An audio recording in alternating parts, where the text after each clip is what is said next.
जय भोलेनाथ, हर हर महादेव। आप सबको शारदीय नवरात्र 2025 की ढेर सारी शुभकामनाएं।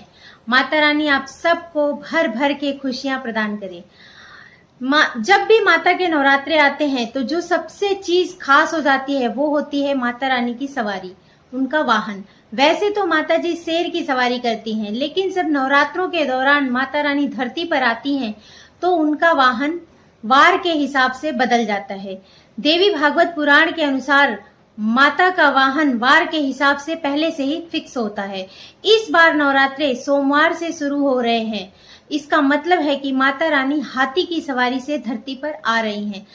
माता रानी जब भी धरती पर हाथी की सवारी से आती हैं तो यह देश में सुख, समृद्धि और खुशहाली का प्रतीक माना जाता है।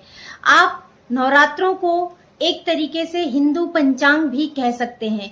जैसे नए साल पर हमारा पंचांग आता है और पंचांग को देखकर बताया जा सकता है कि कब कब कौन कौन सा समय किस किस प्रकार से रहने वाला है और देश और दुनिया में क्या क्या घटनाएं घटित होंगी।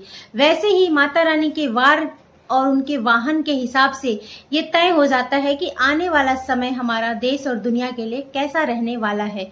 पिछली बार चैत्र नवरात्रि 2025 में माता रानी डोली की सवारी से धरती पर आई थी और डोली अपने आप में अशुभ संकेत है।